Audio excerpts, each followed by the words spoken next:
ሳምንቱ እንዴት አለፈ ጎበዝ?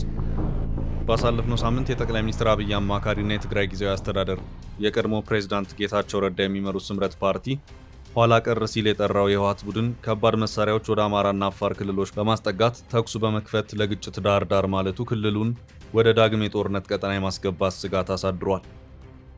ቡድኑ የትግራይን የግዛት አንድነትና የተፈናቃዮችን መመለስ ጉዳይ እንደ ሽፋን በመጠቀም ቀድሞ የቀበራቸውንና የደበቃቸውን ከባድ መሳሪያዎች በማውጣት ግጭት ጀምሯል በማለት ስምረት ፓርቲ የከሰሰ ሲሆን የቡድኑ እንቅስቃሴ የፕሪቶሪያውን የግጭት ማቆም ስምምነት ሙሉ በሙሉ በማፍረስ የሚያካሂደው ነው በማለት ፓርቲው መግለጫ አውጥቷል።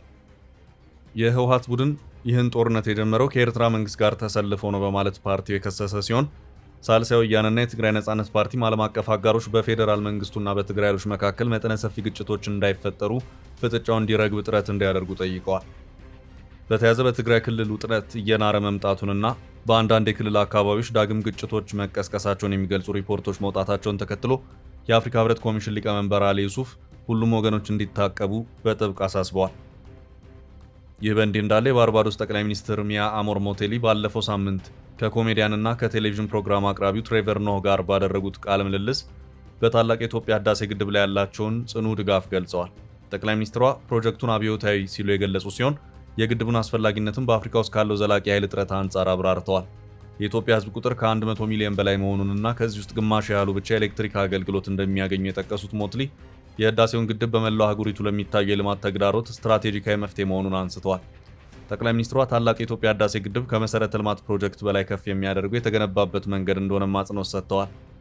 ዓለም አቀፍ አበዳሪዎች ለፕሮጀክቱ ብድር ለመስጠት ፈቃደኛ ባይሆኑም ኢትዮጵያ ፊቷን ወደ ውስጥ በማዞር የአፍሪካ ትልቁን የሃይድሮ ኤሌክትሪክ ግድብ ለመገንባት የሀገር ውስጥ ባንኮችን እንደዚሁም ዜጋዋን በቦንድ ሽያጭና በህዝባዊ መዋጮ አስተባብራለች ብለዋል። በመስከረም ወር 2018 ዓ.ም በታላቁ የኢትዮጵያ ህዳሴ ግድብ ምርቃት ላይ የተሳተፉት ጠቅላይ ሚኒስትር ሞትሊ ለጠቅላይ ሚኒስትር አብይ አህመድ የህዳሴው ግድብ የ21ኛው ክፍለ ዘመን አድዋ መሆኑን እንደነገሯቸው ገልጸዋል። ይህ አገላለጽ ኢትዮጵያ በ1888 ዓ.ም ጣሊያንን ድል ያደረገችበትን የታሪክ አጋጣሚ የሚያስታውስ ሲሆን ግድቡም የመጽናት የጋራ ቁርጠኝነትና ዓለም አይሆንም ባለበት ወቅት አፍሪካ የራሷን ድል በራሷ የመወሰን ብቃቷን ያሳየችበት ምልክት እንደሆነ አመልክተዋል። የጦርነት ስጋትና የኢትዮጵያን ህዝብ በግድቡ ላይ ያሳየውን የጀግንነት ኩራት ያሳዩት እነዚህ ርዕሰ ጉዳዮች የሳምንቱ ከፍተኛ መነጋገሪያና አበይት ጉዳዮች ሆነው አልፈዋል። ውድ የፈታ ዴይሊ ቤተኞች፣ ይህ ሳምንቱ እንዴት ሰነበት የምንባባልበት ልዩ የሰንበት መሰናዷችን ነው። አብራችሁን ቆዩ። በተደጋጋሚ ገንብቶ በማስረከብ በደንበኞቹ የተመሰከረለት ዳኮርድ ሪል ስቴት አሁን ደግሞ በመሃል አዲስ አበባ ጀሞ አንድ የሚገኘው ሳይት ላይ ግንባታ ሂደታቸው 40% የደረሱ በአንድ ዓመት ብቻ የሚረከቧቸውን አፓርትመንቶች ከ70/30 የባንክ ብድር ጋር አቀረበላችሁ። ባለ 1 መኝታ 80 ካሬ፣ ባለ 2 መኝታ 110 እና 118 ካሬ ከ623200 ብር ቅድመ ክፍያ ጀምሮ እስከ 1 ሚሊዮን ብር ከሚደርስ ልዩ ቅናሽ ጋር ይዞላችሁ ቀርቧል። ለበለጠ መረጃ 0911057674 ወይም 0926930578 ይደውሉ። ዳኮርድ በልዩነት የተገነባ። የኤርትራ መንግስት ቃል አቀባይ የማነ ገብረ መስቀል ኢትዮጵያ ሌላ ወደብ ትፈልጋሉ። የፕሮፌሰር ብርሃኑ ነጋን ስም ያካተተው የጄፍሪ ኤፕስቲን ፋይል ጣጣ። የግብጽ እጅ ያለበትና በቤንሻንጉል ጉሙዝ ክልል ላይ የሚገኘው የወርቅ ማውጫ ለቻይና ስለመሸጡ። የሶማሊያና የጅቡቲ ፕሬዝዳንቶች ሶማሌ ክልል ስለመከሰታቸው። የኤርትራ መንግስት ቃል አቀባይ የማነ ገብረ መስቀል ኢትዮጵያ ሌላ ወደብ ትፈልጋሉ። የኤርትራ መንግስት ቃል አቀባይ የማነ ገብረ መስቀል ኢትዮጵያ በአፍሪካ ቀንድ በህጋዊ ንግድ ስምምነት ያለ ገደብ በባህር በርነት ልትጠቀማቸው የምትችላቸውን በርካታ የጎረቤት ሀገራት ወደቦች አሉላት አሉ። ኢትዮጵያ ላስፈላጊና በቀጠናው መረጋጋትና በጤናማ ትብብር ላይ ከፋ መዘዝ ሊያስከትል የሚችል ግጭት በመቀስቀስ ፋንታ ቀጠናዊና ዓለም አቀፍ ትብብሮችን ለመፍጠር ልትጠቀም የምትችለው ብዙ ሀብት አላት በማለት የማነ በማህበራዊ ትስስር ገጻቸው ላይ ባሰፈሩት መልእክት ገልጸዋል። ችግሩ ግን የኢትዮጵያ ገዢ ፓርቲ ብልጽግና በቀጠናው ኃያል መሆኑን ለማሳየት የሚጣጣረው የጎረቤት ሀገራትን ሀብት የመንጠቅ ሀሳብ ስላለው ነው በማለት የማነ ወቅሰዋል። ሆኖም ኢትዮጵያ የኤርትራ ወደቦችን በህጋዊ ንግድ ስምምነት እንድትጠቀም መንግስታቸው ይፈቅድ እንደሆነ የማነ የቀይ ባህር ጸጥታ ጉዳይ አዋሳኝ ሀገራትን ብቻ የሚመለከትና ከህግ አንጻር የተዘጋ መሆኑን ጭምር በአጽንኦት ገልጸዋል። የፕሮፌሰር ብርሃኑ ነጋን ስም ያካተተው የጄፍሪ ኤፕስታይን ፋይል ጣጣ። የአሜሪካ የፍትህ ሚኒስቴር በኤፕስቲን ፋይልስ ትራንስፓረንሲ አክት መሰረት ከ3.5 ሚሊዮን በላይ የሚሆኑ ሰነዶችን ለህዝብ ይፋ ካደረገ በኋላ በዓለም አቀፍ የፖለቲካና የሚዲያ መድረኮች ሰፊ የመወያያ ርዕስ ሆኗል። ከእነዚህ ሰነዶች መካከል በ2009 ዓ.ም በጄፍሪ ኤፕስቲን የተላከ አንድ ኢሜል ውስጥ የግንቦት ሰባት ንቅናቄ ትጥቅ ትግል ዙሪያ በነበሩ ውይይቶች ላይ የፕሮፌሰር ብርሃኑ ነጋ ስም መጠቀሱ ከፍተኛ ትኩረት ስቧል። ነገር ግን በኢሜይሉ ውስጥ ፕሮፌሰር ብርሃኑ በቀጥታ ከኤፕስቲን ጋር የነበራቸውን ግንኙነት የሚያረጋግጥ መረጃ እንዳልተገኘ የተጠቀሰ ሲሆን በሶስተኛ ወገን ውይይት ውስጥ ስማቸው ብቻ የተጠቀሰ መሆኑ ተጠቁሟል።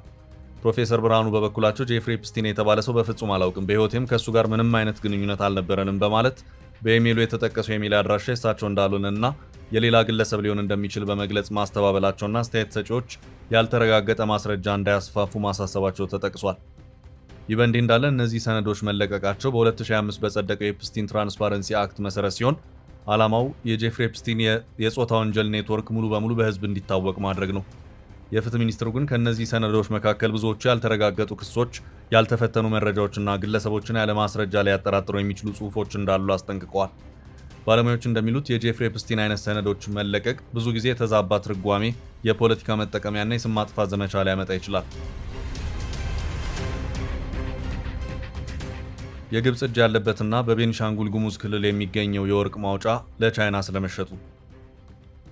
ያለፉትን ዓመታት የግብፅ እጅ የነበረበትና የህዳሴውን ግድብ አቅራቢያ በመገኘቱ ስጋት የፈጠረው ፕሮጀክት ወደ ቻይናው ኩባንያ መሸጋገሩ የተጠቀሰ ሲሆን በቤኒሻንጉል ጉሙዝ ክልል ሱዳን ድንበር አቅራቢያ የሚገኘው የኩርሙክ ወርቅ ፕሮጀክት በማሊና አይቮሪ ኮስት ካሉ ሌሎች የወርቅ ማዕድን ይዞታዎች ጋር ተዳምሮ ለቻይናው ዝጅን ኩባንያ በ4 ቢሊዮን ዶላር ሊሸጥ መሆኑ ተመላክቷል።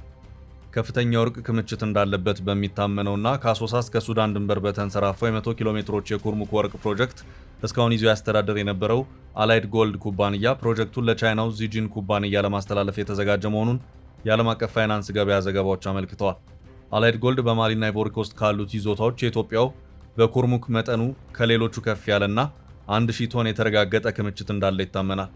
ይህ የወርቅ ፕሮጀክት ለ10 ዓመታት ያህል የግብፁ አስከም ሆልዲንግስ ኩባንያ ይዞት የነበረ ሲሆን አስኮም ከግብፅ ወታደራዊ ንግድ ተቋማት መካከል አንዱ ነው።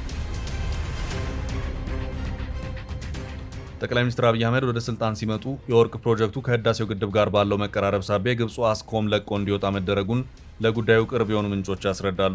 ይሁንና አስኮም ግልጽ ባልሆነ መንገድ የፕሮጀክቱን ባለቤትነት ራሱ በእጅ አዙር ለሚቆጣጠረው ለአላይድ ጎልድ አስተላለፈ። የግብፁ አስኮም በአላይድ ጎልድ ውስጥ ድርሻ ያለው ሲሆን አሁን ከሽያጩ ዳጎስ ያለ ገንዘብ እንደሚያገኝ ተሰምቷል። የአላይድ ጎልድን ፕሮጀክት በኢትዮጵያ የሚመሩት መቀመጫቸውን አዲስ አበባ ያደረጉት አቶ ብሩክ ወርቁና የቀድሞ የህወሓት ታጋይ አቶ ሙሉጌታ ኃይለማርያም ናቸው። ይህንን ፕሮጀክት የቤንሻንጉል ጉሙዝ ክልል ባይደግፈውም በፌዴራሉ መንግስት ይሁንታና ግፊት አላይድ ጎልድ እስካሁን በይዞታው ላይ ቆይቷል። ከፕሮጀክቱ በይፋ ወርቅ ማውጣት ባይጀመርም የቤንሻንጉል ጉሙዝ ክልል ባለስልጣናት ግን ከአካባቢው በድብቅ ወርቅ እየወጣ ወደ ሌሎች ሀገራት እንደሚሻገር እንደሚያውቁ ይናገራሉ። ጠቅላይ ሚኒስትር አብይ አህመድ ከ5 ወራት በፊት ይህንን ፕሮጀክት ሲጎበኙ ፕሮጀክቱ ያለውን ሀገራዊ ፋይዳ ጠቅሰው ትልቅ ሀገራዊ ፕሮጀክት ሲሉ ጠርተውታል። በዚህ ሳምንት መጀመሪያ አላይድ ጎልድ ይፋ እንዳደረገው አሁን ፕሮጀክቱን ከቻይና መንግስት ጋር ቁርኝት ላለው ዚጅን ኩባንያ በ4.4 ቢሊዮን ዶላር ለመሸጥ ተስማምተዋል። ዚጅን ኩባንያ ከቻይናው ፕሬዚዳንት ጂፒንግ ጋር ቀጥታ ግንኙነት አላቸው ከሚባሉት የቻይና ኩባንያዎች አንዱ ነው።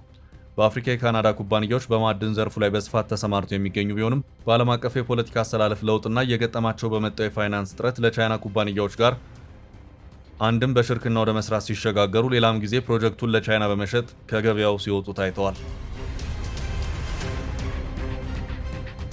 የሶማሊያና የጅቡቲ ፕሬዝዳንቶች ሶማሌ ክልል ስለመከሰታቸው። የሶማሊያ ፕሬዝዳንት ሐሰን ሼክ መሐመድ እና የጅቡቲ ፕሬዝዳንት ኢስማኤል ኦማር ጊሌህ ጥር 23 2018 ዓ.ም ወደ ሶማሌ ክልል ጅጅጋ ከተማ በይፋ ገብተዋል። በአየር ማረፊያው ጠቅላይ ሚኒስትር አብይ አህመድና የሶማሌ ክልል ፕሬዝዳንት ሙስጠፋ ኡመር ካጃር ተቀብለዋቸዋል። የጉብኝታቸው ዋና ዓላማ በሶማሌ ክልል የተጠናቀቁ የልማት ፕሮጀክቶች ማለትም የጅጅጋ ከተማ ኮሪደር፣ ሸበሌ ቱሪዝም ማዕከል፣ የአይሻ ንፋስ ኃይል ማመንጫ ምረቃ ሲሆን እነዚህ ፕሮጀክቶች የክልሉን ኢኮኖሚ፣ ቱሪዝም፣ ንግድና ኢንፍራስትራክቸር እድገት ለማፋጠን የታለሙ መሆናቸው ተገልጿል። ጠቅላይ ሚኒስትር አብይ አህመድ ከጎረቤት ሀገራት ጋር ስላለው ትብብር ጅቡቲ በእጅጉ ለልባችን ለኪሳችን የቀረበ ሀገር በመሆኑ አብዛኛው ኢንቨስትመንት ከጅቡቲ ጋር የተሳሰረ ነው። በሬልዌይ፣ በኤሌክትሪክ፣ በውሃ፣ በአየር፣ በዲፕሎማሲ ከዚያም በተጨማሪ እንደ አንድ ቤተሰብ የመታየት ጠንካራ የሆነ ዝምድና ያለው ሀገር ነው። ፕሬዚዳንቱ ይህንን ለማረጋገጥ ተገኝተዋል። ከሱዳን፣ ከኬንያ፣ ከታንዛኒያ ጋር እነዚህን ነገሮች የምንጋራ ሲሆን በቅርቡ ከሶማሊያና ሳውት ሱዳን ጋር በመብራትና በመንገድ ለመተሳሰር ጥረት ተጀምሯል። ይህ ጥረት እንዲሳካ በከፍተኛ ቅንጅት ይሰራ ይሆናል ብለዋል። ኢትዮጵያ ያላትን የተፈጥሮ ጸጋ ከጎረቤት ሀገራት ጋር ስላለው አብሮ የመልማት ጉዳይ የሚያነሱ ሲሆን ኢትዮጵያ ያላትን የተፈጥሮ ጸጋ ከጎረቤት ሀገራት ጋር ተካፍላ የምትበላ ከሆነ ጎረቤቶቿም እንደዚሁም ያላቸውን ጸጋ ከኛ ጋር የሚካፈሉ ከሆነ ምስራቅ አፍሪካ የሚለምን ሳይሆን የሚያበድር፣ ከሌሎች የሚጠብቅ ሳይሆን የሚጠበቅበት የመሆን እድሉ እጅግ ሰፊ ነው ሲሉ ነው የገለጹት። ከልማት ምርቃት ጎን ለጎን የክልል የጸጥታ ትብብር፣ የአልሸባብ ሽብር ተቋም መቆጣጠር፣ የድንበር ደህንነት፣ የንግድና የትራንስፖርት ትስስር፣ የኢኮኖሚ ውህደትን በተመለከቱ ከፍተኛ ጉዳዮች ላይ ውይይት እንዳካሄዱ ተገልጿል። አንዳንድ ዓለም አቀፍ ሚዲያዎች ይህንን ጉብኝት የድንበር ክርክርና የታላቋ ሶማሊያን ዲስኩር የሚያረጋጋ በማለት የገለጹ ሲሆን የሶማሊያ ፕሬዝዳንት ወደ ጅጅጋ መምጣታቸው የኢትዮጵያን ሉዓላዊነት በተግባር መቀበልን የሚያመለክት እንደሆነ ተቆጥሯል። ጠቅላይ ሚኒስትሩ በአይሻ 2 የነፋስ ማመንጫ ፕሮጀክት ምረቃ ላይ ባደረጉት ንግግር ኢትዮጵያ የሚቀጥለውን የአፍሪካ ዘመን እድገት ለማረጋገጥ የሚጣለው መሰረት ከሞላ ጎደል በክሊን ኢነርጂ ላይ ያተኮረ መሆን አለበት ብላ ታምናለች ሲሉ ተናግረዋል። የዚህ አቅም ማሳያና የአፍሪካውያን የጋራ ድል የሆነውን ታላቁ ህዳሴ ግድብም የአፍሪካ ግርማ ሞገስ ሲሉ ጠርተውታል።